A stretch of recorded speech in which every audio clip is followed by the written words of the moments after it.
सबसे पहले कुछ कविताएं विभिन्न शहरों पर।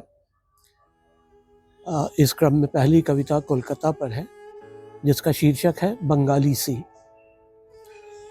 मैं या तुम कलकत्ते कभी नहीं रहे, पर सोचता हूँ कि अगर हम कलकत्ते रहते तो किसी साधारण से मोहल्ले के पहले माले के फ्लैट से नीचे झांकती, पीले किनारे की एक साड़ी पहने, घूंघट जैसे बालों के बीच थोड़ा सिंदूर लगाए तुम कितनी बंगाली सी लगती।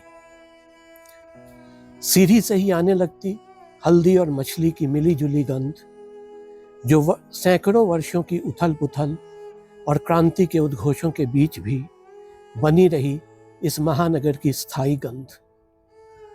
विभेद भरी हवाओं के बीच भी तैरकर ऐसी गंधें कुछ न कुछ जोड़ती ही हैं। भले ही मुझे नहीं पसंद हो यह गंध, पर इसी गंध से आती तुम्हारे चेहरे पर कांति, जो कलकत्ते से कोलकाता के परिवर्तन के बीच भी कायम रहती। मध्यम वर्गीय रसोई की गंध की भी अपनी ताकत होती है।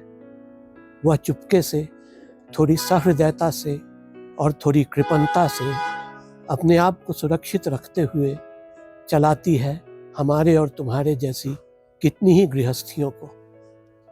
वह फोर्ट विलियम की तरह खो नहीं जाती, एस्प्लेनेड की तरह बदली बदली सी भी नहीं लगती, पार्क स्ट्रीट के फ्यूरीज या काली घाट के भजहरी मन्ना के लिए वह हमेशा चुनौती बनी रहती, और उसे अपने अंदर समाये एक अजीब से आत्मविश्वास के साथ तुम काबिलियत से फूले फूले बुद्धिजीवियों की आंखों में आंखें डालकर भी बरबस हंस सकती।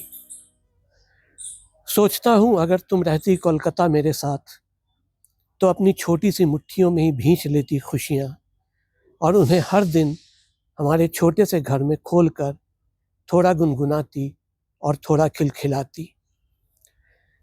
तुम ही बन जाती धूप उस छोटे से फ्लैट की, तुम ही खोलती दरीचा, और अगर मैं तुम्हें घर से बाहर कभी सेंट जॉन्स चर्च में जॉब चार्नक की कब्र दिखाने ले जाता, तो तुम मेरा मान रखने के लिए मेरी बातें तो सुनती, लेकिन तुम्हारे चेहरे का भाव ऐसा होता जैसे हल्की सी मुस्कुराहट के साथ तुम मुझसे कह रही हो कि कोलकाता जॉब चार्नक ने नहीं बल्कि तुमने बनाया हो और तुम बनाती जा रही हो।